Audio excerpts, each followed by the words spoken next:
Hey guys, Ramblin Bob here again. So I just wanted to make a little bit of video for a lot of the new people that are buying these power stations or getting into solar for the first time. I want to explain what we've learned over the last few years and how much it could really impact the longevity or the lifespan of the battery cells or the battery pack or the actual solar generators. These things have many names. We know them as power stations, and a lot of people used to call them solar generator. They don't really generate any power, they collect power. So people, they didn't really care for that, so they kind of changed the obvious name to a power station, which is, you know, can power things. It doesn't really create any energy, it harvests energy, you know. Okay, so I want to show you about probably 5 topics that are very important as far as the longevity of these batteries. Now, this is probably one of the most important things that you could get for learning about solar. This is just a typical little, it's kind of known as a kilowatt meter. This is actually not a kilowatt meter, it's a copy of one. The original kilowatt meter was by a company, and then these guys pretty much, you know, copied their technique here, because, you know, these are probably 25 years old, the original kilowatt meters. It may be possibly older than that, but I remember getting a very long time ago. Okay, so there's a few things that you want to learn about as far as the battery longevity.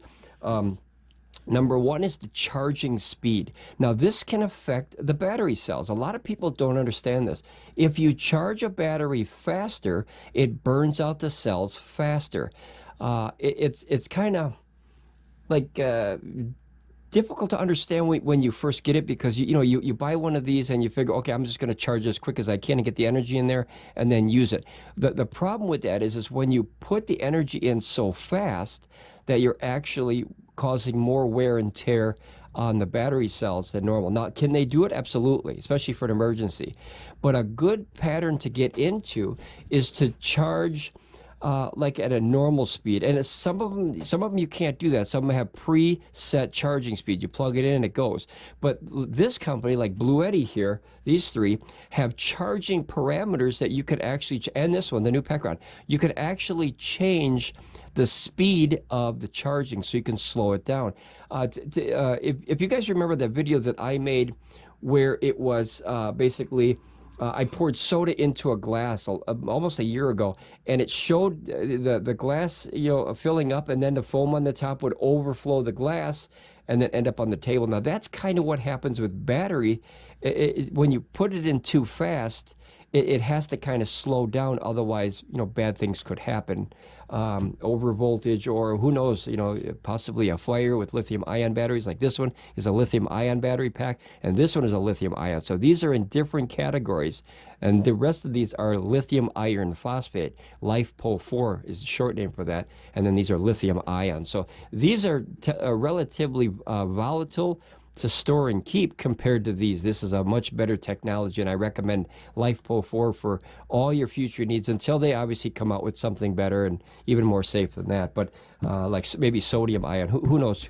Who knows what's going to be out there? So I want to show you about this thing. So basically, long story short, if I may, all my videos are long. When you go to the doctor, they put you on, you know, the little bleep bleeps, you know, the bleep bleep, all that stuff for your heart and everything.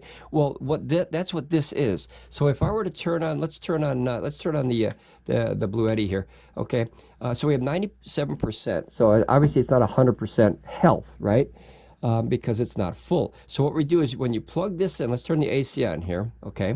And then when you plug this in, you get basically vitals. Now, what that does is it allows you to see inside the system, if you will, and the same way as the doctor checks all your vitals to make sure, hey, everything's running smooth, right?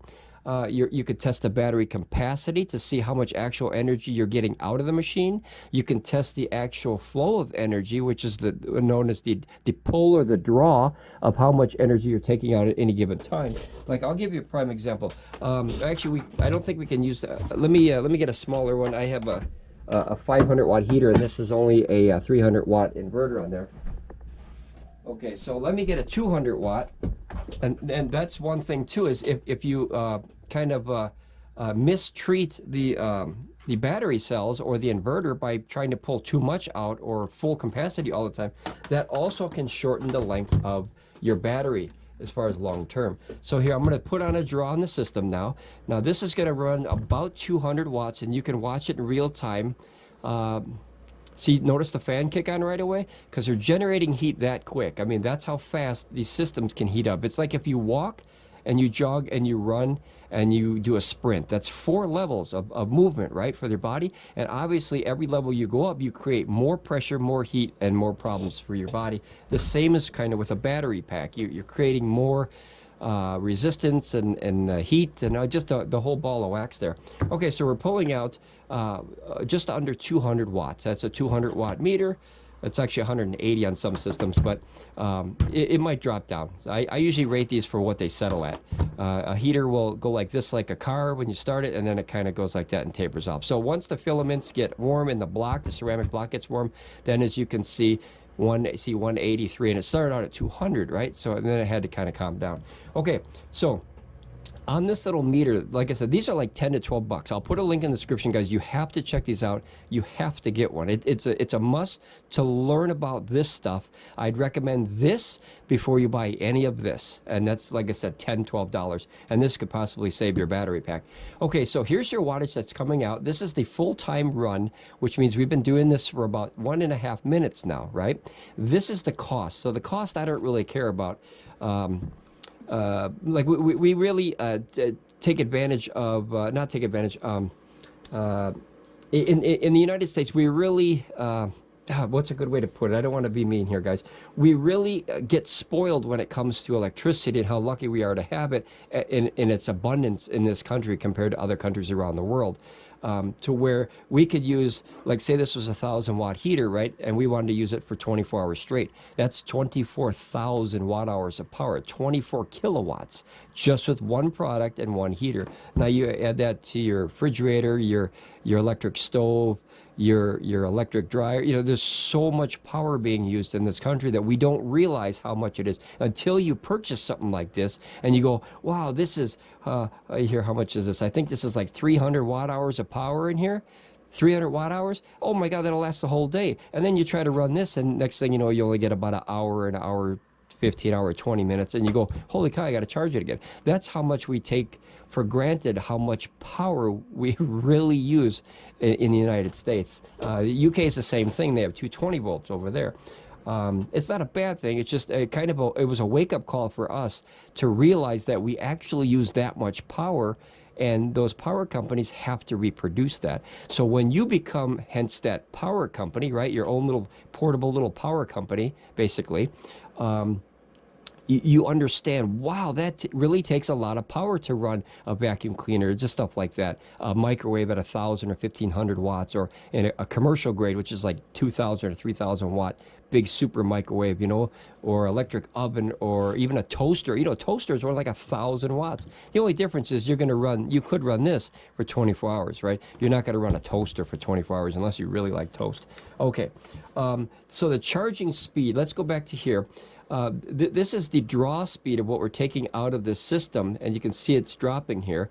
And then as you use the functions in here, you can see the kilowatt meters. Now this is keeping track of how much power we're actually pulling out of the box, which is the battery capacity. Now the nice thing about this is the quote-unquote doctor doing a checkup to see how much power can I pull out of that.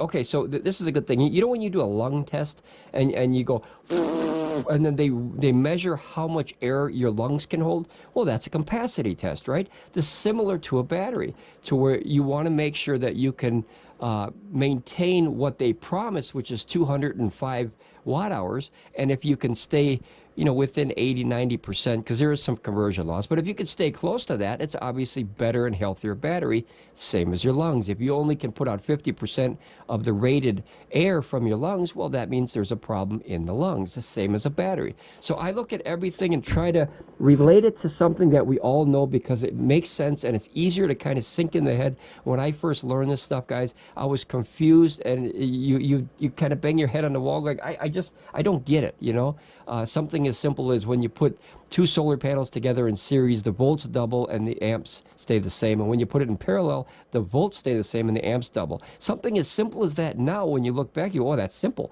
But when you're first learning, it just doesn't really compute because it's a whole different industry as far as what we're used to, understanding. So now this is 150 watts.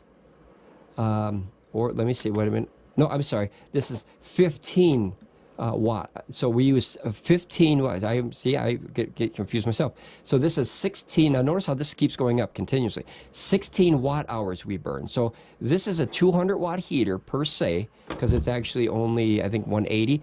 So this should match approximately 180 every hour. Now notice that this one doesn't really have that. So it's a little bit harder to understand, where this one is very cut and dry. This is exactly, so, how many kilowatt hours that you had burned, and the battery's in there, so it saves it. So that's a nice thing. This is a very, very important tool. I think one of the most important tools in this industry, especially for beginners. Something as simple as a box like this for 10 or 12 bucks.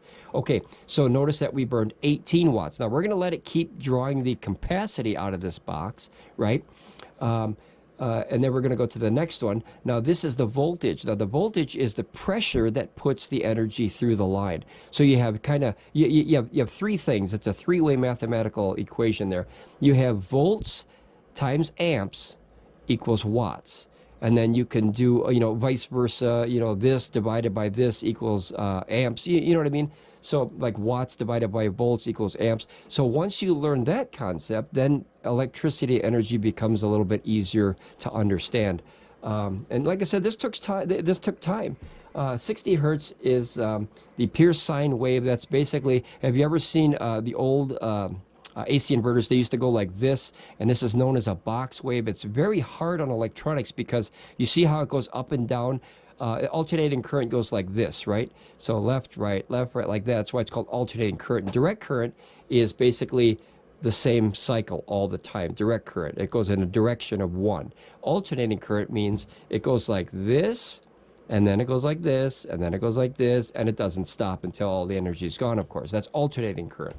Much safer than a direct current with some regards. Okay, so this one has a pure sine wave inverter, which instead of you having that box wave that's very hard, left, right on electronics, and they don't like that power curve like that. So this has a very soft power curve, pure sine, that goes like this, right? So imagine a wave in an ocean is very, very for the most part, very steady, right? It's very, very nice. It's a nice balance. There's no real, hey, like that, no sharp movements like this where it's up and down, up and down. Electricity, electronics don't really like that, especially high-end electronics. They don't like that hard power curve like that. So imagine in the ocean, if you had rocks on the beach where the wave comes up, notice that it goes like this, hits the rock, and then jumps up quick. Now that would kind of be similar to that box wave, to where it's like, oh, over the rock and then under the rock kind of thing. You know what I mean? Like the other side, and then over the rock and then down. So you want a nice power curve. That's why pure sine wave inverters are usually the best way to go. I think all the time, but people would argue about that depending on what they use. I like pure sine wave inverters, which is in, I would say 90% of the power stations made nowadays. It's just better. It's just better. Okay, so you have your hertz, and you have your voltage and your time, and then you go to the next one. Now this is your amps. Now remember how I said that you draw so much power, and I'll show you. Now remember, we are running about 118 volts out of here. This is a 120 volt system, and sometimes when you use energy, the voltage sags. It's kind of like if you, boy, it's hard to explain. If you have a swimming pool, right, and you have two swimming pools, and they were connected by a hose or something like that, or a pipe, and one is higher than the other, the higher voltage pushes into the other one. And then when you have a full swimming pool, and then you use some of the battery, the voltage will dip a little bit, because that's called voltage sag. So there's so much to learn in this field. It's crazy. Okay, so now we have 1.5 amps. So you take 100 and I think it was what was it? Oh boy, 118 it was. Yeah, 118 voltage. Okay, and then you times that by about 1.51 amps. Now notice that comes out to 178. Now what is that very close to? 180 watts, right? So that's the other side of the mathematical equation of how you can figure out the wattage of something by the amperage. The amperage is actually the power that moves through the line, and the voltage is what pushes it through the line. Okay, and then the next one you have the watts low. Now this is nice because if you're doing a test or anything, you want to see the lowest that this took to turn this on was 75 watts. It's not needed, but it's nice for doing like tests and stuff. And then you have the high. So the most that this used was 203.7 watts because that's what's known as the power spike. So now you have all your little bits of information, kind of like the doctor would. All the little bits of information can help you maintain good battery life, hence a good body life, if you will. Okay, so then the next one, you have overload, which that one you don't need. You could set that to where you could have it cut off at a certain wattage, and that way to protect your outlets or whatever in case somebody starts. You guys remember that movie, National Lampoon's Vacation? I'm sorry, National Lampoon's Christmas, where he starts plugging in Clark W. Griswold. He starts plugging in like 1,000 plugs in this outlet, and obviously he pops it because it's too much. You're drawing too much of the system. So you can set this to the same amount of power overload as what's rated for these systems, and then if you had multiple, you can either change it or use one for that one and one, however you want to do it. And then you have back to the watts. So this little box right here is a very, very important function of learning about solar power and electricity in general. Like I said, I'm not an electrician, I'm not an engineer, I'm not a professional, I'm not anything other than an amateur that literally fell in love with this technology, and I just want to tell the world about it. And as you can see, we have a small collection here, and it's getting bigger every single month because we just want to test everything out there. It's a hobby that's gone crazy. So now go back to charging.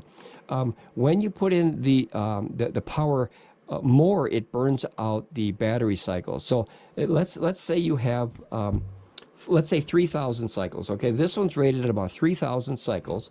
So let's see here, 3,000 cycles. Hopefully you can see that okay. All I can see is the light on the ceiling here. There we go. Okay, so 3,000 cycles. And then you divide that by 365 because that's how many days in a year, right? So 365, and notice that comes out to 8.2 years. So and that's one cycle every single day for 8.2 years. So something to remember. So, if something is rated at 3,000 cycles, you're not going to get 10 years use out of it if you cycle it every day. Now, if you cycle it twice a day, some people do, right? We cycle them many times because we test them. Then you're going to cut that to 4 years. You see how quick the battery, and then if you mistreat the batteries, i.e. use them too much energy out or speed charge them all the time, you're going to wear and tear that the battery cells down. It's kind of like a car. So back in the days, I had a Dodge Caravan and what's the other one? The Plymouth Voyager. It's basically the same van with two different names on it. And those transmissions are literally notorious for dying every 100,000 miles on average. So mine lasted about 200,000 miles. Why? I drive very slow. I drive Grandpa E. I'm in the right lane. I stay out of people's way. Nobody honks at me. And, that kind of thing on the freeway.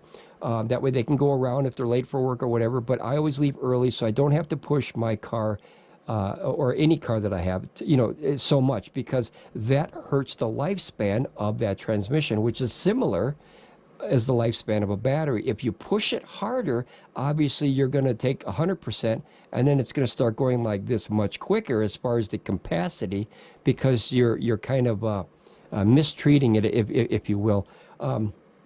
Okay, so the next one is the best battery capacity. Now, this is a huge misconception. A lot of people, and I've had many conversations with this, most people think, well, I could have this charged to 100% and then drop it to 0 every single day. The problem with that is batteries do not like that, guys. Any battery does not like to go to 0%. And the reason for that is because you're exhausting the battery cells. Imagine if you ran down the street, right, until you couldn't run anymore. Do you think that's good for your body or bad? Some people exercise to the point of either exhaustion or damage. And you're seeing that a lot in our country with the over amount of exercise. People think exercise is good for you. Yes, it is. But you can overdo exercise by using it too much. Now, I'm not a doctor, of course, but I've seen it. I've seen it in my own personal body. When you come home after a long day's work, your body is exhausted and it needs time to replenish, right? Now, your body can grow itself back for the most part. This is a battery cell that doesn't grow itself back. Once it gets exhausted, you have to purchase a new one. So that's the difference with that. So the best rule of thumb is, and the people are going to argue about this, the best rule of thumb is once you get a battery capacity, see how this is 71%? Once this gets down to about 20%, look for some way to get energy in there. The reason is you want to keep it above 20%. Now, yes, you can go all the way down to zero. These are designed to go all the way down to zero, and secretly there is 10% saved in the battery cells that the system will not let you use for safety. That way you don't completely destroy the battery cells. But when this gets to 10 or 20%, usually we do 20%. We try to get it charging again. And then when you charge it all the way up to 100%, sometimes that's bad for the battery because you're forcing it all the way full. You ever pack clothes on a trip and you throw them in a suitcase and then you sit on top of the suitcase and then you zipper it and it barely can get shut? That's 100%, right? Now notice the wear and tear that does to a suitcase. Like I said, I speak in layman terms. I don't speak in technology terms as far as a laboratory and a technician and all that stuff, and an engineer. So that way people, more the average folks like we were very, very below average when we learned this stuff. That way, when you keep packing that suitcase full of the clothes, it obviously burns up the zipper and the material of the suitcase, and then it gets all kind of beat up quicker. So that happens to battery cells too. How you treat the battery cells is exactly the same as all the things I mentioned. Your body, the suitcase, your car, the transmission, the engine, all that stuff. It's all relatively the same thing as far as the longevity of how long something lasts. So you want to have what's known as a sweet spot in lithium iron phosphate batteries. Now, all batteries are a little bit different. Some are a lot different. But you usually want to try to stay between 20 and 80%. That's known as the 60% sweet spot of what we learned. And that is so the battery doesn't get exhausted and the battery doesn't get all the way full like the suitcase, right? And then stuff starts kind of breaking down because you're mushing all that energy in there as much as it can hold all the time, right? So let's see, we have the discharge rate. Now, this is something that we use as a rule of thumb. You don't have to listen to it. It's just an opinion, but we like it because the same as your car. Say your car can go 100 miles an hour, right? This is called the discharge rate or the draw, which remember we're drawing 177 and this is a 300 watt inverter. That is what we call the sweet spot for an AC inverter. 50% of the load. This is actually a little bit more than 50%, but I try to stay within 50% of the rated output, not the surge, but the rated output, right? This is 300, so probably a 600 surge on here. So I try to stay 50% of the rated power, and that way you're not using that car with the gas pedal all the way to the ground all the time.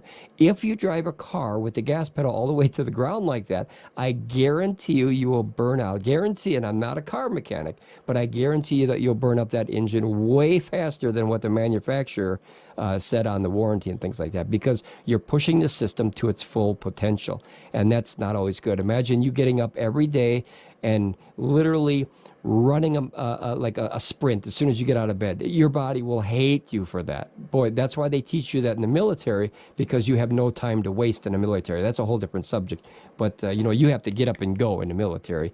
Or same, very similar, you have to get up and go to work, right? You have to get there, otherwise you get yelled at by your boss. And that's almost as bad. But in the military, you have to do it. You could get another job, but in the military, if you don't get out of bed, they get bad stuff. Okay, so all my military folks out there, they'll understand exactly what I mean about boot camp. Boy, they put you through some stuff. Now, I never went, guys. I'm not a military kid.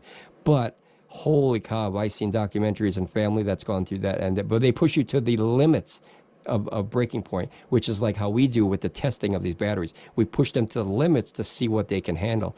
Okay, so we try to stay within 50% of the rated power of an inverter. So this is a 300 watt inverter, so we try to keep the draw about 150. This is a, let's see, 600 watt inverter, so obviously 300 watts we try to use out of this one on average. Now, yes, you can go higher, you can go lower. Lower is even better, right? But that's our sweet spot right in the middle. That's 50% of the gas pedal of your car. This one I think is 600, so 3. This is actually 1200, guys. This is 1200 watts that comes out of this little box. That's insane. So we try to keep this at about 3 to 6 because there's a whole different reason for that. Is that's actually bigger than the battery capacity. We also like say this is 300 watt inverter, but only a 200 watt battery pack. We really like the systems that are balanced. 300 watt hours of battery, 300 watt inverter. We know we learned that as a very, very good place to be because you're not overpowering the battery cells, right?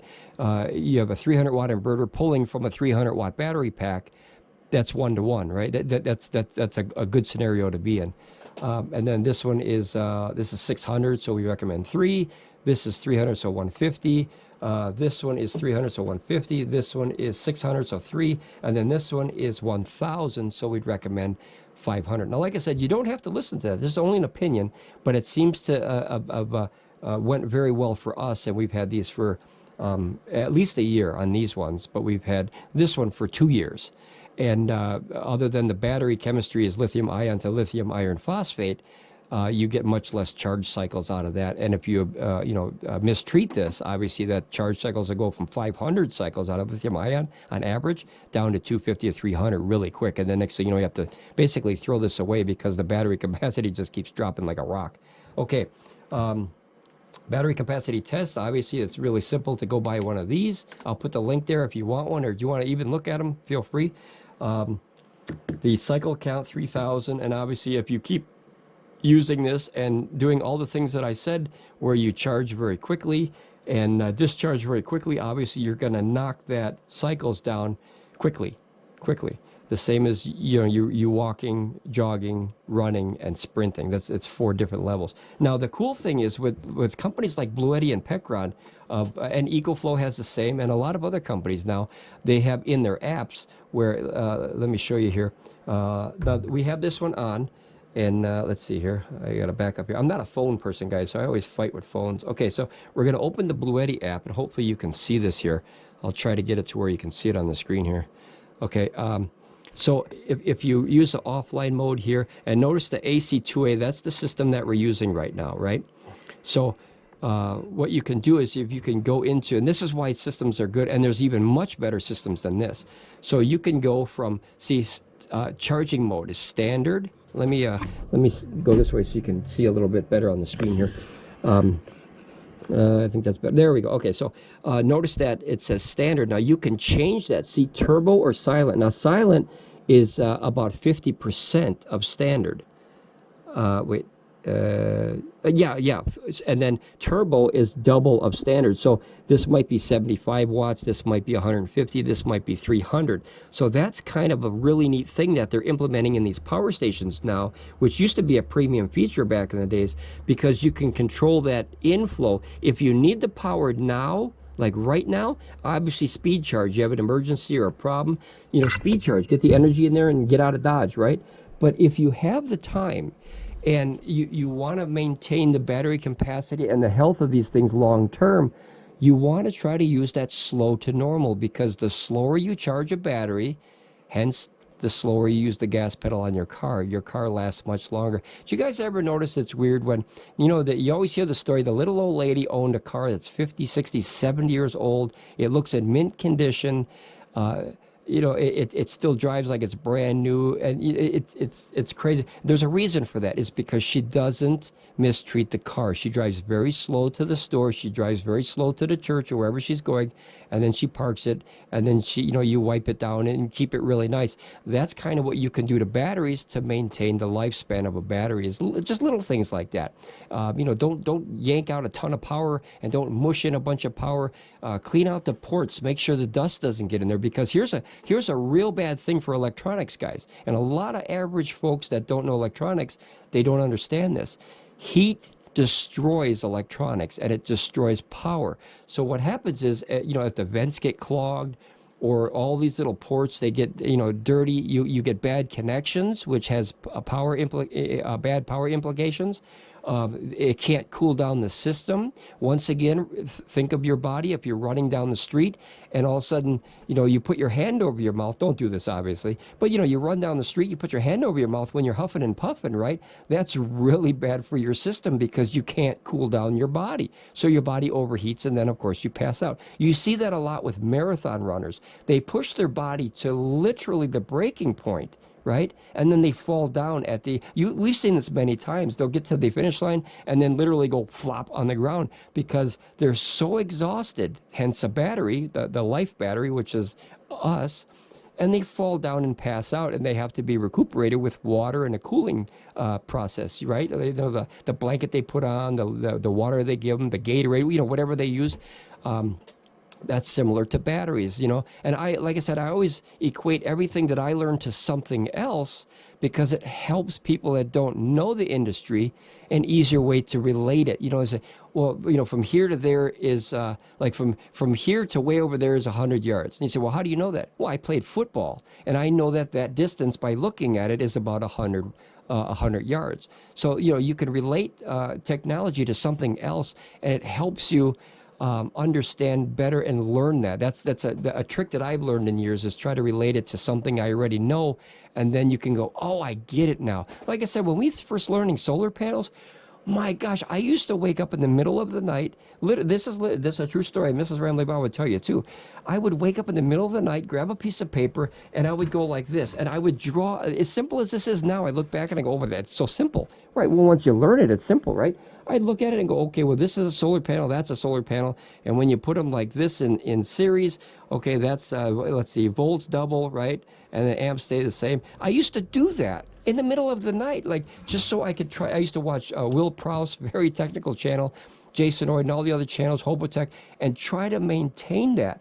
But once I found out my little learning curve was to relate it to something I know again, boy, it started making sense a lot easier. So try to relate what you learn to something else. It's something as simple as, I know that's 100 yards because I played football, and that's about 100 yards if I'd have to run for a touchdown, right? So that helps you with the learning curve.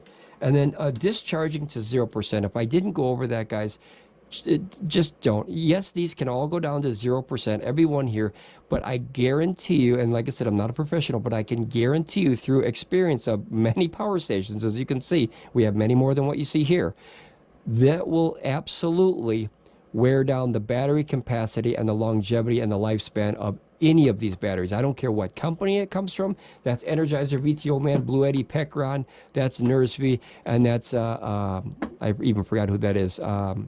Holy crap, Zilla, I forgot. That's the first one I bought, guys. That's the first, but I forgot the name of that. Okay, it'll pop up in my brain in a minute. Boy, I can't believe I can't remember the name of that. Long day, guys, long day. So I think this video hopefully helped a lot of people, especially in the beginning stages of what to expect with batteries and how to treat them. Think of this battery as your car. You just don't want to get out there and, you know, start stomping on the, you know, the gas pedal. Like here's the very good analogy that you can also learn from. So it's winter outside, right? It's 0 degrees, and you get in your car and you just start it and you drive away. Do you think that's good for the car or bad? Obviously it's bad because you're not giving it time to kind of get going. So if you use this in a cold temperature and you just start yanking out power, you know, big amounts, like max power out of it, that battery cell will dislike you for that. I guarantee that. So the same with charging. You can't just pull this out in the cold and start mushing power in there. Matter of fact, Bluetti has a system called the AC500. That's my favorite system of all time, but it's like $15,000. So it's going to take me some time to raise that kind of capital. But as you see, we're growing at a steady rate. So hopefully in a year, 2, 3, 4, 5, we could get that AC500 and it'll be less price, we're hoping. But that has the batteries, which are the B300S. If you don't know about heating pads, heating pad is a very simple thing that we take for granted that works awesome on a cold day, right? Well, these batteries for the system have heating pads, kind of. They look the same as a heating pad. It's just a heating element. And maybe one's on the top of it and one's on the bottom. And what happens is if it's really cold or you know, like below zero or something, before you turn on the battery, before the battery allows you to take energy out of it, it turns the heating pads on so it doesn't mistreat the batteries. You know what I mean? These are my favorite things to do, guys. I'm sorry. And that way, you don't have that start the car and just hop on the freeway. Think of it this way. Remember, relate it to something you know. If I were to come over and say, like the military, right? If I were to come over and say, look, it's 3 a.m., get your butt out of bed and run on the freeway, you'd be like, what, are you crazy? That's what your car thinks when you start it in the cold weather and just start driving on the freeway. It's the same thing, except you're human and obviously the car's not, so it can't complain. We can complain all day, right? That's a horrible thing to have to do as far as like I said, that's why the military does that, guys. You know, they push you to the limit so they know what your breaking point is. Same as when they do the tests on these. They want to know what it can do. That's what the whole concept of a test is to see the limits, right? That's a test. The battery capacity, the output capacity, the AC inverter, the DC, how much voltage you can pull out of something before it starts dropping, how many amps you can pull out. So it's all a test. And this little box here, guys, going back to this $10 little thing, sometimes I think it's like $12.99, but you get it on sale for $10. Guys, that's nothing as far as an investment to learn this stuff so you can learn to not mistreat your batteries or your battery cells or your systems, guys, your systems. Imagine if this power meter was messed up. Notice it says 177 here, and this says 180, right? It's not much off, but it's a little bit off. So imagine if that was really off, and it didn't, like say it only had 80 watts. Well, obviously your time reference would be all screwed up, right? Some power meters on some systems get goofy like that over time because wear and tear or just bad technology, you know, and these technologies are getting better every single day. So it's a plus. 1 year ago, I still can't remember the name. Guys, hold on, I have to do this for my own peace of mind here. I cannot remember for the life. Mylan. Oh my goodness. Okay, so I don't have any more, and I don't think the company makes any more, guys. But this was the first one that we bought, and I don't want to ever get rid of that because that's what made me educate myself on this whole industry. And you know, to go to college to learn this stuff, guys, is incredibly expensive and time-consuming.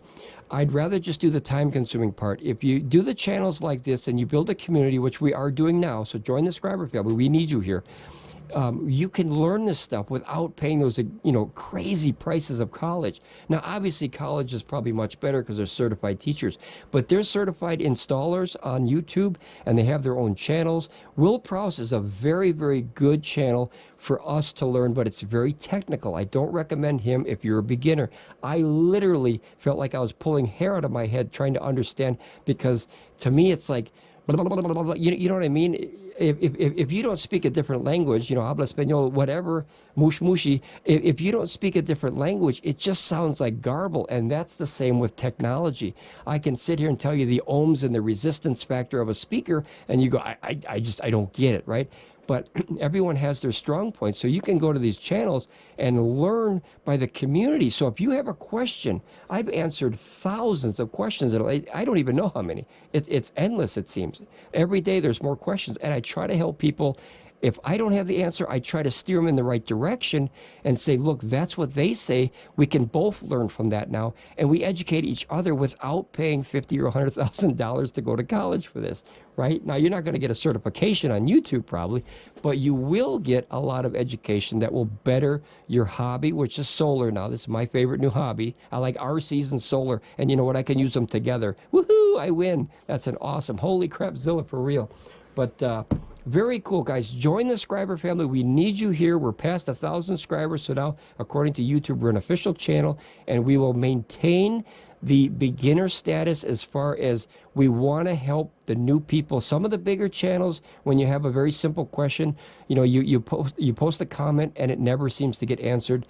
You know, that's an unfortunate thing. But here we try to either answer every question that we get, or we can, like I said, we can steer you in the direction at least where you can get the correct information, or maybe even one of the other subscribers can help you learn it.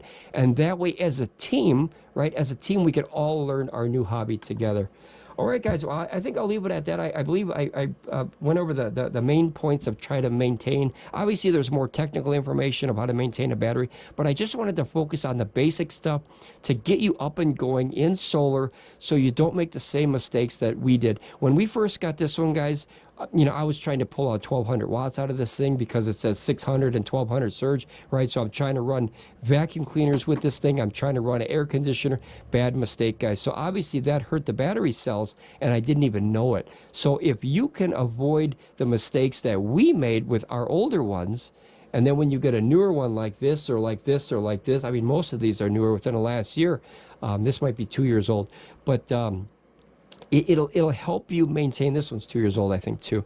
That'll definitely help you maintain your hobby better, so you can enjoy your hobby longer without going like this and opening up your wallet and going, here's another $100 and here's another $50 and I got to repair this, and you know what I mean. Something as simple as a fan on a system, guys. And I hate to quit rambling, but or keep rambling, but there's so many. So you could make a 10-hour video and still not cover everything. There's so much to learn. You can make a 1,000-hour video. So the simple thing of a fan, guys, if you have buildup of dust and dirt and debris on the fan, get yourself a vacuum cleaner, you know, with the little brushy thing on it. And then while it's on, you go like this. Obviously, do it when it's off, guys, because static electricity, you know, can be a bad thing. So go like this with the little brush. And what that does is it gets all the dirt and dust so you don't plug this in and mush that stuff inside there and have bad connections and more heat. And if you can keep it off that fan, guys, holy crapzilla, the fan runs better, the system runs cooler. That means the battery cells don't have to struggle with the heat and everything. There's so many things that has to do with dirt and heat and dust and stuff. It's unbelievable what dirt and debris can do to any one of these systems. I don't care who makes it. Dirt and debris will destroy every system you see sitting here and many more. All right, guys, I'm going to leave it at that. If you have any comments, please, if I missed something, please add it to the conversation. That's the only way that we can all learn as a team, because like I said, I am a beginner. I am not an expert. I never will be, and I will be an amateur learning for the rest of my life, because I always look at, you never know everything.